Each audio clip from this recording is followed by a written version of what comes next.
Now I will go to another aspect, which is a more technical aspect. And this is about the influence of the season on the levels of activities in crops following a short-term deposition of radionuclides to land. Very long title. And it refers to, we have different seasons. We have winter, we have summer, we have spring, we have autumn. And at all of these seasons, the growth and the plants look quite different. And the idea here is to look for the implications of these differences on possible exposures to people. So, first of all, let me start with this very simple scheme, and this looks for the specific exposures to people from releases of radionuclides to the environment. So in general we have 4 major exposure pathways. We have the external exposure, we have the external exposure,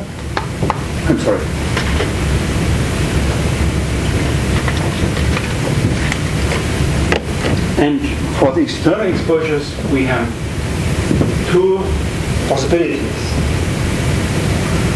One is during the passage of the radioactive plume. It is stylized. And this plume comes here, and we have radionuclides in the plume, and people who are staying here, they are exposed to these radionuclides. And as you see, when the plume is gone, this external exposure from the atmosphere is gone as well. So this is a short-term pathway, which can be very important. Because in the beginning, for example, in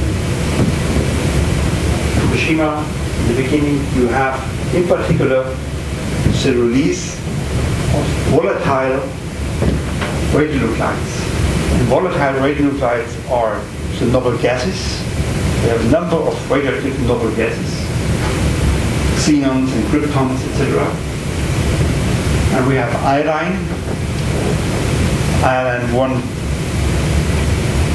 to 8, 130, 131, 132, 133, 135, all very short half-lives in the range of hours to days.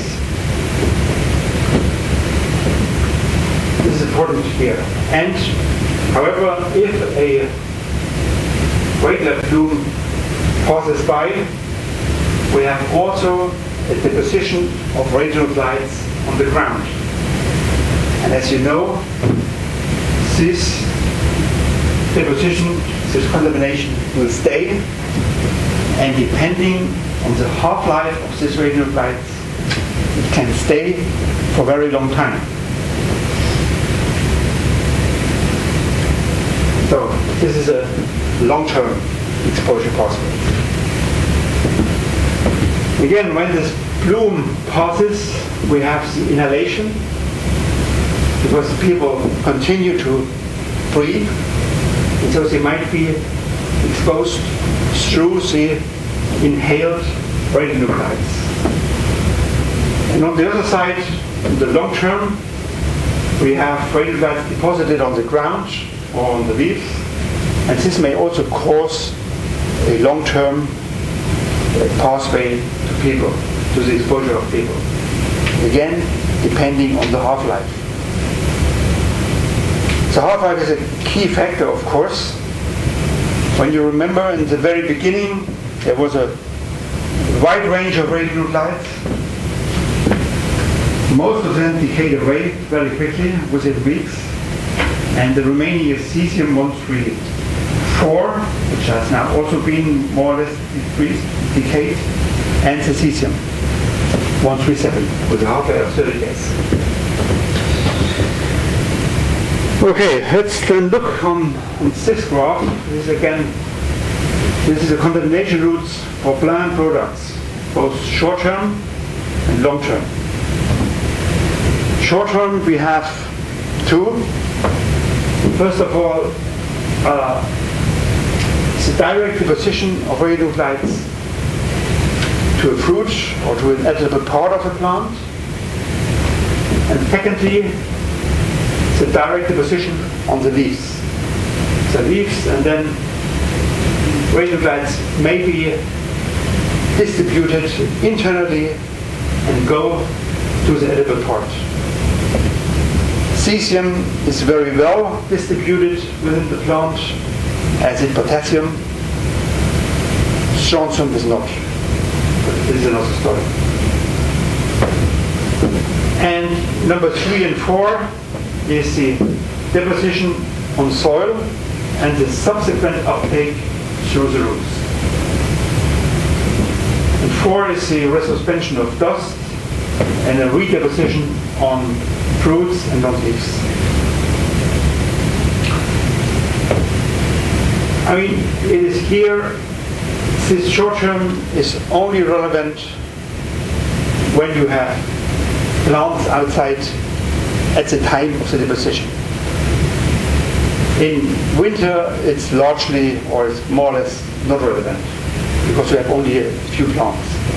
But this depends also on the season. I mean, in temperate climates, we have really pronounced winter and summer. If it's more tropical, then these differences between summer and winter are much less pronounced. So, but this uptake through the roots is also a long-term pathway, which may last for quite a long time. And I will come back to this comparison between the long-term and the short-term later in my presentation.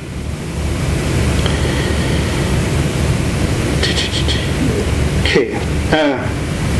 Another point is the transfer to animal products. We may have a contamination of the feed. This is fed by an animal, and this animal is, or meat, milk, or eggs may be consumed by people, which cause which may cause an exposure to people. However, you all know when a crop is harvested, the job is not finished, or not necessarily finished. You can have crops which are directly ingested, for example, leafy vegetables. They are just washed and then eaten, or fruit vegetables as tomato, cucumber, or fruit, peaches, apples, pear, plum, etc., which are eaten without a lot of preparation. But products may also be processed. For example, you make cereals from bread, or in Japan you use rice for something else, or we have milk, butter, we produce butter and cheese. This is also less important in Japan. But anyway, the message here is products may be also processed, and during this preparation and cooking, the activities in these products may be modified.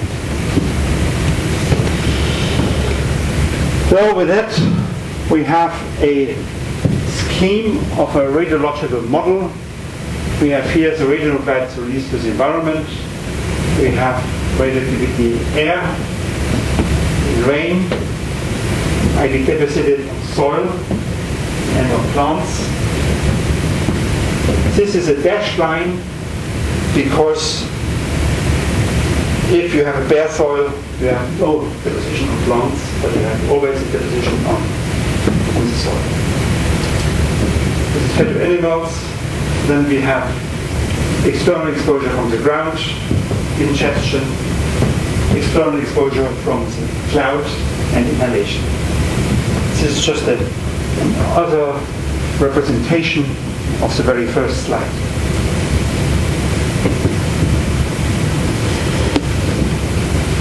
So, what to do with this radiological model? And the question is, what do we want to know? What should it tell us? And what we want to know, I mean, these things are done in order to better understand the situation following radionuclide depositions. And we want to be interested in activity levels in environmental media. We want to know, is it above a reference level? Is it above a national limit? And the exposures related to those environmental contaminations. So, we want to know the activity in air, because it shows us the exposure through the inhalation of radionuclides. We want to know the activity in soil, because it links directly to the long-term uptake of radionuclide crops and to the external exposures from radionuclides deposited on the ground. And for plants, we have the internal exposure through the intake of plant food products and the intake of radionuclides by domestic animals. And animals, in animal products, in meat, milk, we also want to know what is the internal exposure through the intake of animal food products. So the question is, which factors are determining the exposure? Of course, this is quite, first of all, we have the radiological characterization. This means which radionuclides are deposited, what is the deposition per unit area, and did the deposition occur as a dry fallout, or was it deposited with rain? With the rain, I come to this later. But knowing this is not enough, because the implications of a deposition largely depends on the environmental characterization. A deposition in the desert is different from a deposition in the jungle. So first of all, we need to know what is the ability of soils to sorb or to fix cesium or other radionuclides. What are the agricultural practices, or for example the use of fertilizers, and what is the season of deposition?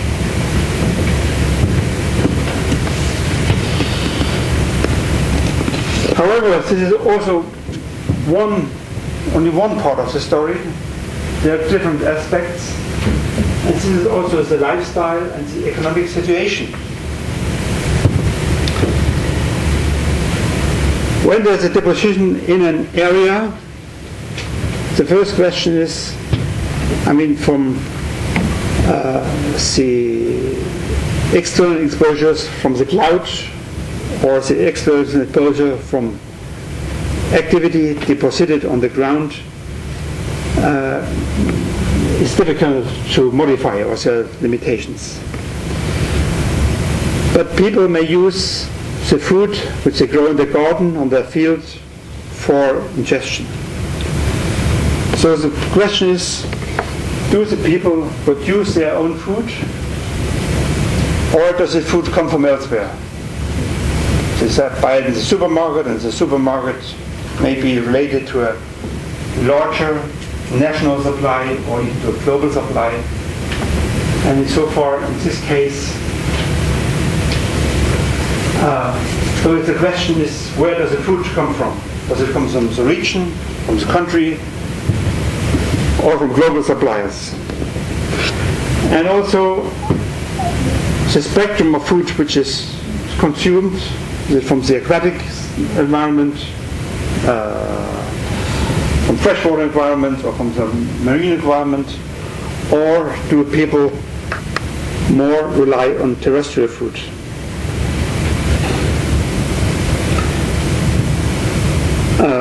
And finally, we have also some information. How are the people informed about the radiological situation?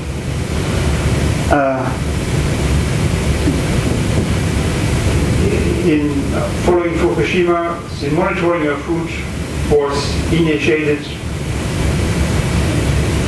more or less initially, and then it's important that these results are also provided to the people to provide the appropriate information on the related radiation risks, and also to provide recommendations to eat something or not to eat something, or to withdraw the products from the market for marketing directly. Okay, let's go back to the more environmental model processes and parameters.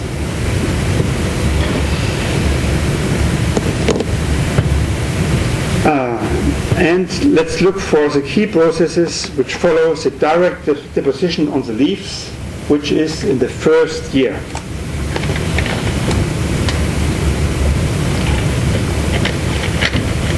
First of all, we have a dry deposition of radionuclides to soil and vegetation.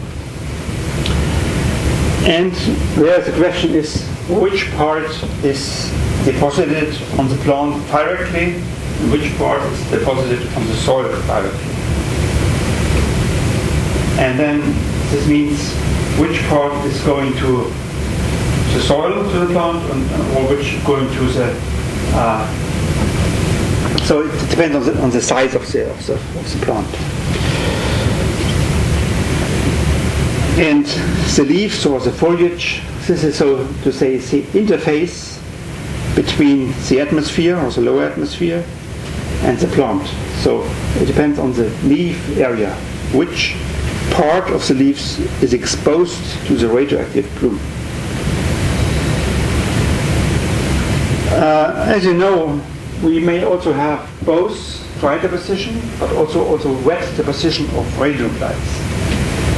So this is wet deposition means if the radionuclides are deposited during rainfalls. When it is deposited during rainfalls, again, it depends on the leaf area, as this is also the interface between the rain, or lower atmosphere, and the plant. And the more developed the plant is, the higher is the intersection. But it also depends on the amount of rainfall. As you know, when you have rainfall and you have only little rain, the rain is mostly retained by the plants, by the tree. But if it rains a lot, then there's also some rain which is falling through the foliage, through the tree crown or through the canopy to the ground. And we have the gross dilution and weathering. Gross dilution means once a radionuclides have been deposited on the plant, the activity concentrations will decline because of the new growth, one factor, and the other factor is a loss through weathering. So there's a wash off of radionuclides to the ground. And then we have also the transport of radionuclides within the plant, from the leaves to the edible parts. This is the first year. So this depends very much on, let's say, the morphology, the status of the plant growth, and the ability of radionuclides to be transported to the plant. In the following years, we have then the uptake of radionuclides by plant from soil. the migration of and fixation of radionuclides in the soil, the intake of radionuclides by domestic animals, and the transfer of radionuclides to meat, milk, and eggs. And I think for this, we will probably touch this part in the afternoon, so I will not go into detail.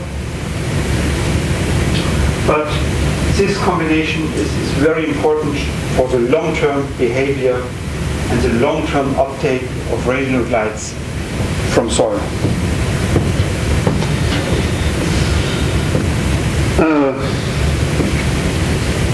Coming back to this first year, when the plants are still growing. What you see here is the seasonality of growth, and an example is given for the development of wheat. This is wheat, but it's similar for rice, it's similar for more or less any country, crop. Whenever you seed something, it starts very slowly, there's an increase, and finally you have a maturing, it is harvested. And similarly, you can find it for rice, for vegetables, for anything. So, and you see there's a huge development or enormous development of the leaves and of the above ground parts during a relatively short period. I think for rice, if I please correct me, in Japan is seeded in March, April, depending on the location. From March to May. And rice harvest is from September, October, or around September, October. Yeah, so depending on whether you're in the north or in the south.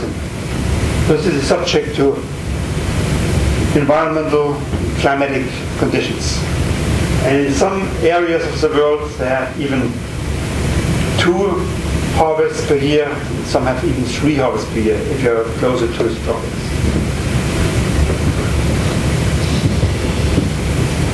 And if you look at that, this is more a schematic scheme of the development of the leaf area in the biomass.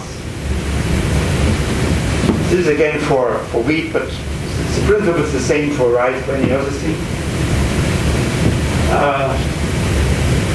The dashed line is a leaf area. You have a rapid increase and then a decrease. In this particular example, so harvest is about here, beginning of August. But the maximum morphological development is, let's say, beginning of June, maybe 6-8 weeks before the harvest. Then you have the leaf mass of the leaf and the leaf area as the maximum. However, if you look at the biomass at the same time, it continuously decreases, this is in prime matter, from beginning to the end. So,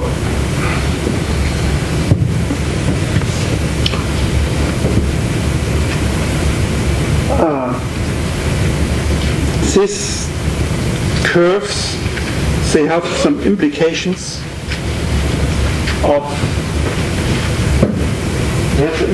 for the interception. And if you have interception of a rainfall during the passage of the plume, there is a increase of deposition to the ground due to washout. You know all the cleaning effect of a thunderstorm, of a rainfall. After the rainfall, the air is cleaner than before. And this happens also with radionuclides if you have radioactive plume. And we see also an increase of the deposition with increasing rainfall. The more rain, the better is this washout, the more intensive is this washout effect.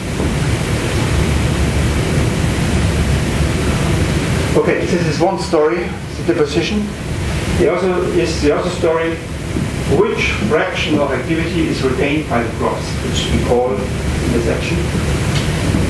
And this interception increases with the amount of rainfall. I mean, the fraction which is retained is smaller or decreases with a higher amount of total rainfall. But it also increases with the development of crops. The better the development of the crops, the better, the more intensive is the interception. And it is of course highest during the peak season. This is when the plants are fully developed. And what you see here, I hope you can see it. This is an example for cesium. And this shows the interception factor against the rainfall. And this is given for a number of leaf area indices. The leaf area index gives the ratio of the leaf area to the soil area. This is a scheme. There are variations, of course, but this summarizes the general trends of interception. And it shows if you have high rainfall, interception fraction is relatively low. If you have low rainfall, interception is much higher. So this means the initial contamination is a complex as a result of an interaction of these factors of rainfall and development of the plant.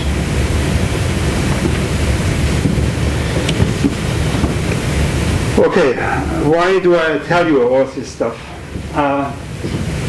And the reason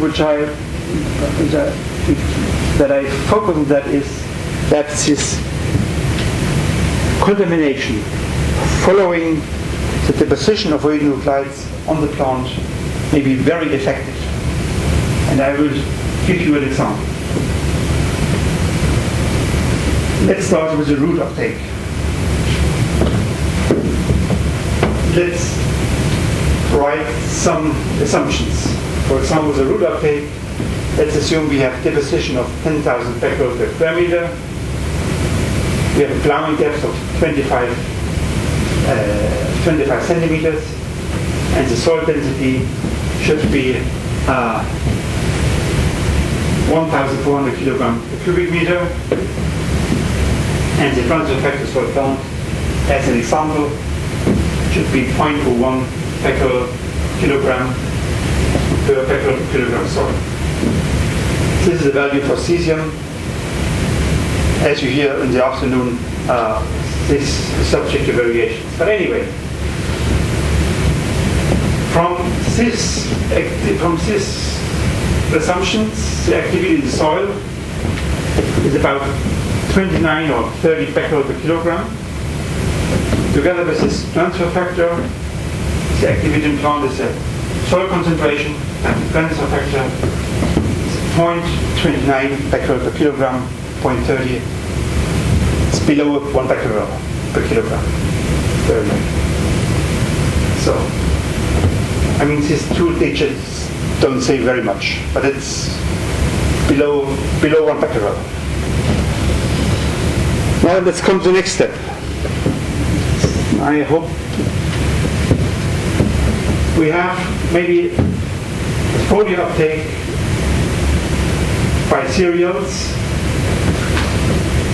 for example, rice and wheat. Excuse me.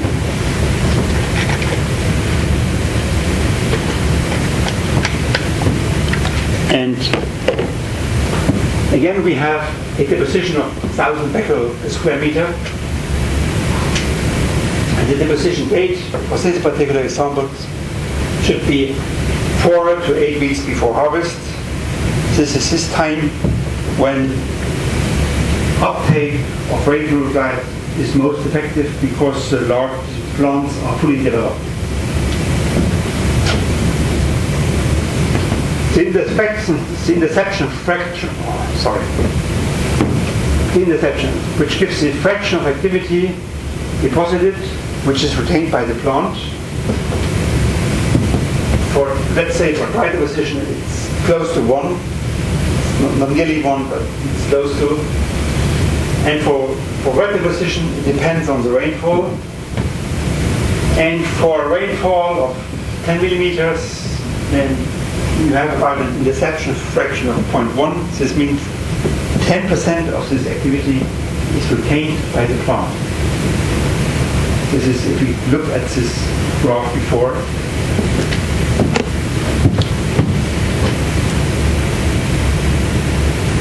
that we have, it's about, way about in this area here. Fully developed plant, and 10 millimeters, so this is around 10%, 0.1. Okay. And then we have another parameter which is called the translocation. The translocation defines this plant, this fraction, which has been deposited on the leaves and which is transported to the edible part, to the grain.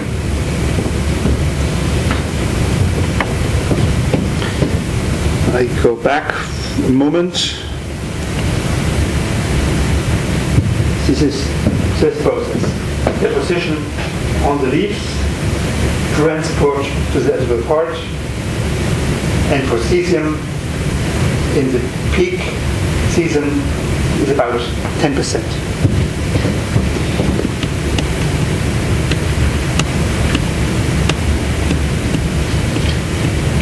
Okay, so this means the activity in wheat is then, we have the deposition, 10,000. We have the interception factor, depending on dry division 1 or 0.1 for rain. And the translocation factor, which is about 0.1 or 10%, divided by the yield. Very simple models, very simple approach. And it gives about a rough idea what is happening. So, and if we do that, 10,000 by times 1 times 0.1 divided by 0.5 is the yield, we come up with something like 2,000 becquerel per kilogram. Something in this area for dry deposition. And for wet deposition, because we have here a lower interception factor, it's about 200 at 10 millimeters of rain. This is again here compared. So it depends on the deposition mode and the amount of rainfall. So, and if you compare that, we had 0.3 through the uptake from soil. This is from the long term. But in the beginning or in the deposition of the peak season, we have about 200, 2,000, depending on the actual deposition mode. So, I want to stress, the values are really rough estimates. It could be 200, it could be 100, it could also be 50. It varies considerably. And this could also be less or a bit more. But this is not the point. The point is, if you compare this to the long-term root uptake, then you see the long-term root uptake is much less. then the folio uptake which may occur when you have a deposition during the season. So the real values depend really on the actual circumstances. But I think this comparison illustrates the importance of the contamination process.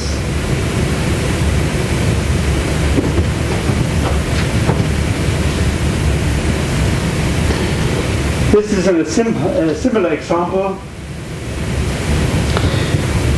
Here it is assumed that it's 4 to 8 weeks before harvest.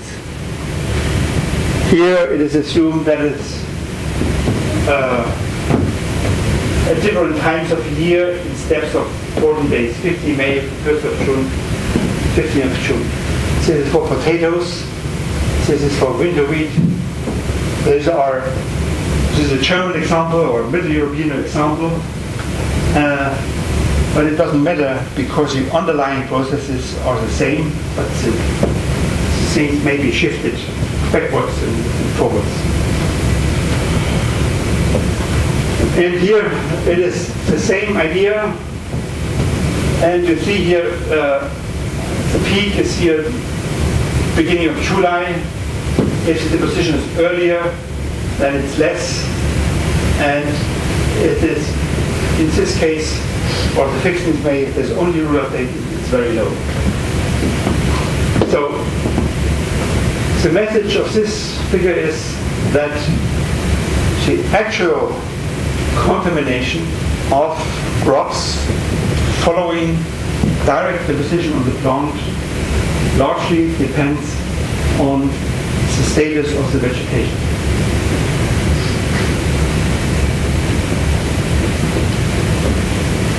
And the point is, when there's no vegetation, there's no foliar uptake, and activities remain relatively low.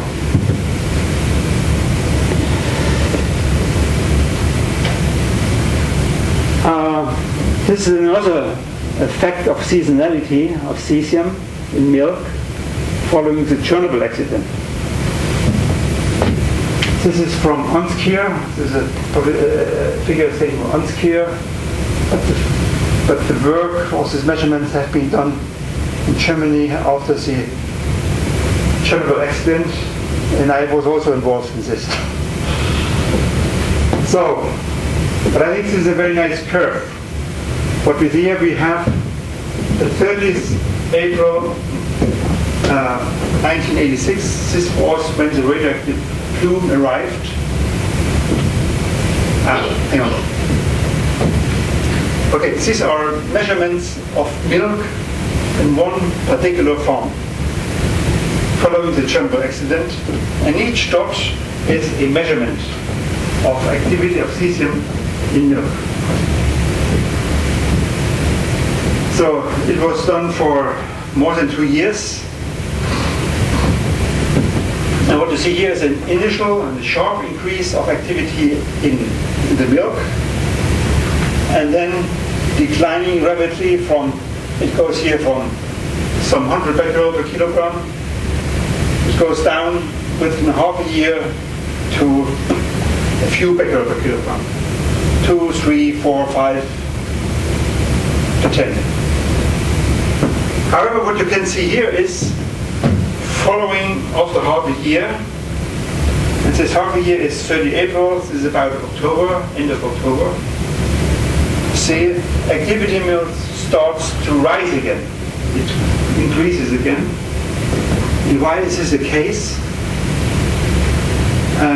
In Germany we have pronounced winter and summer, and the animals eat in the winter what has been produced in the summer or spring. And so what has been produced here during this period in May and June and also July has been contaminated and then stored and used in winter. And that's why we have again in winter, in this particular case, an increase of the activity in the milk. And this goes on for about half a year until the next spring. And the next spring, we have new growth which has not been affected by direct deposition and which is mainly contaminated to root uptake. And then we have here this decrease of activity in the milk, which then continues in the following years. So this is also a seasonal effect, and an effect that products produced here may cause an activity in milk much later. So we have also we have tried to model this, and then these are, so to say, these were the uncertainties of our model. So in general, it agrees quite well.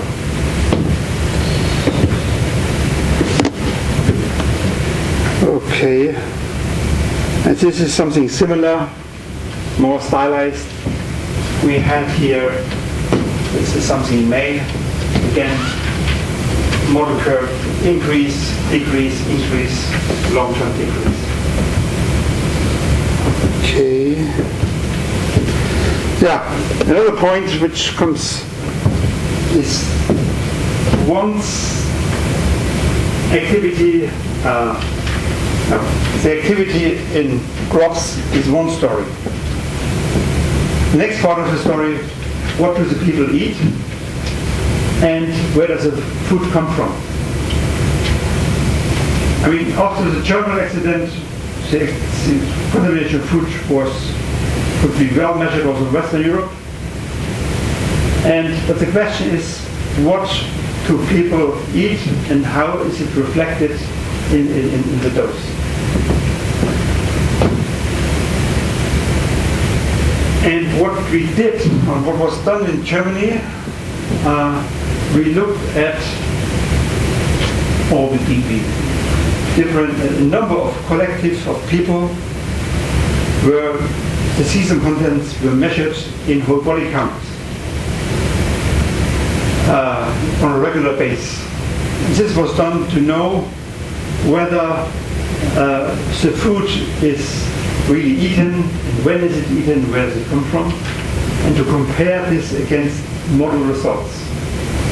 And this was the model result for this particular area, and this is the result of whole body counter measurements in this particular base in Munich.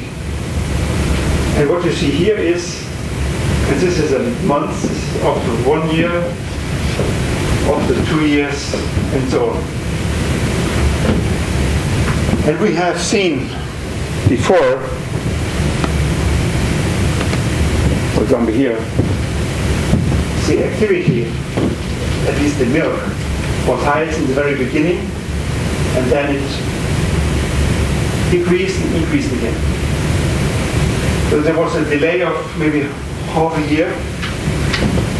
However,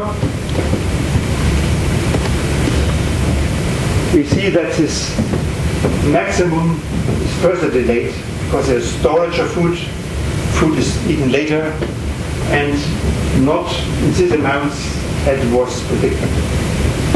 So in general, the measurements from the whole body counting are lower than these model predictions, but it's only a factor of two, it's not too much.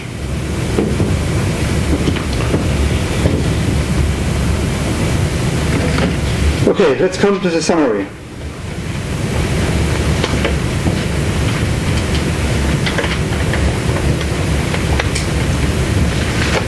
We have seen that the uptake of radionuclides through leaves may be very effective. Hence, its uptake is subject to pronounced seasonal variations in the plant's development. And we have also seen that the uptake of leaves through leaves may be much more affected than the uptake through the roots. However, the leaves is only 1 year and only a part of a year, whereas the roots is long-term. If we look at different countries, different continents, we see that the crops grow during different time slots within the overall vegetation period.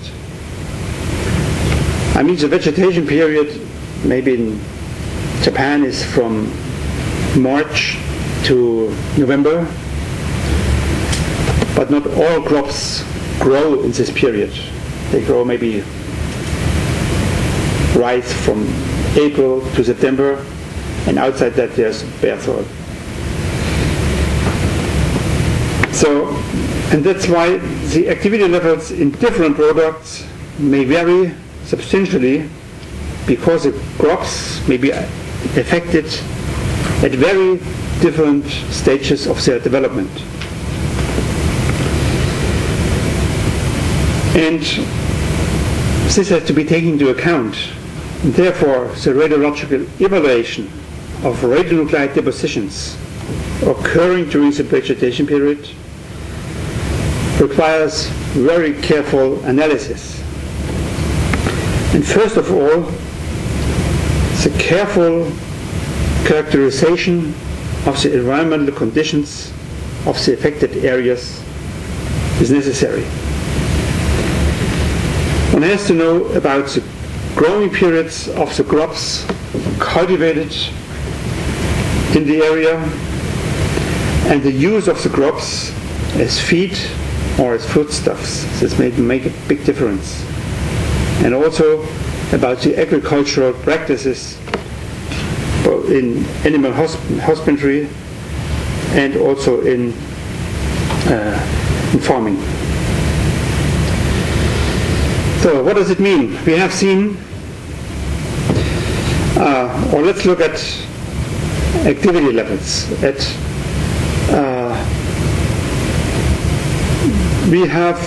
There is a so-called Codex Alimentarius. And this Codex Alimentarius defines levels of activities in food which are suitable for trade, for international trade. And this level for cesium is 1,000 becquerel per kilogram. This activity level has been derived under various assumptions.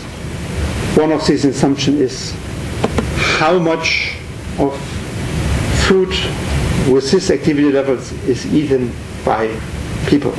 So I don't want to go into too much detail about this Codex Alimentarius, but I would say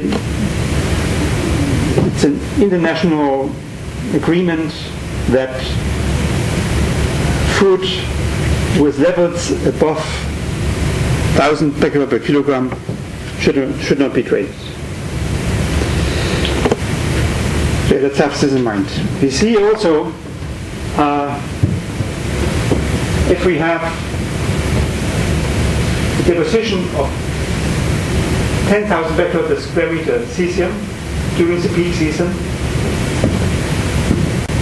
this would cause something between 100 to 2,000 becquerel per kilogram, which I have shown in this example. If we look at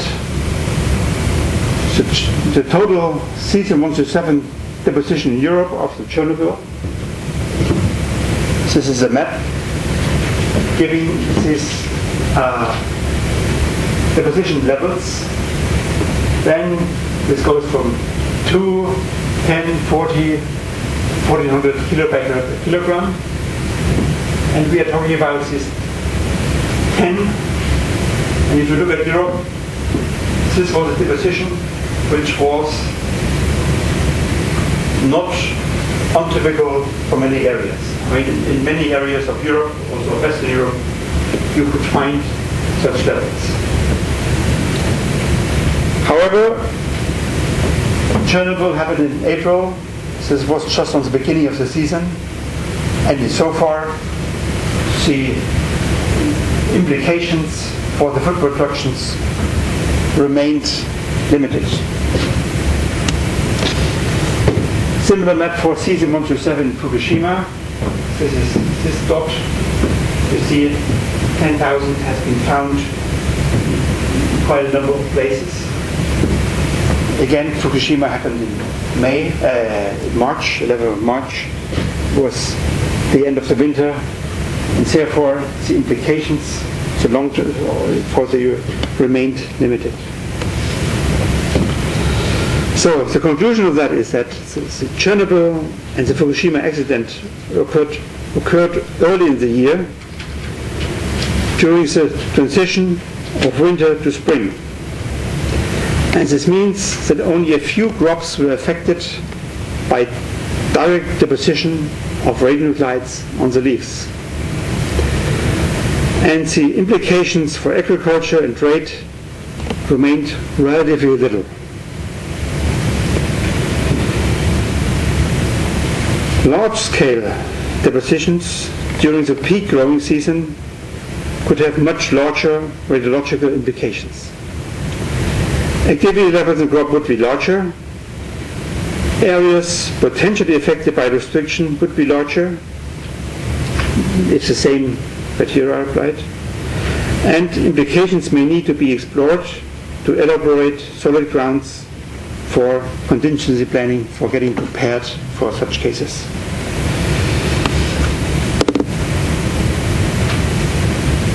So,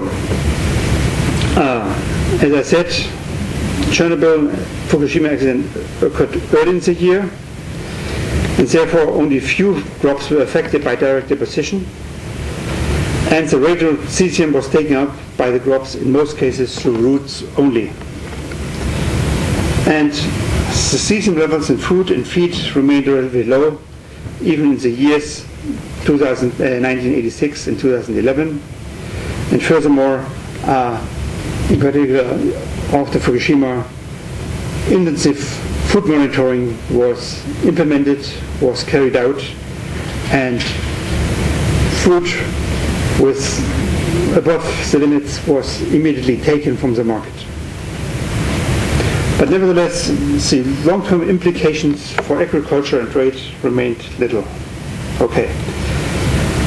For that, I would like to thank you very much, and I hope I have tried to, I could provide you some ideas about the interaction of the cesium and the possible contamination in plants and crops.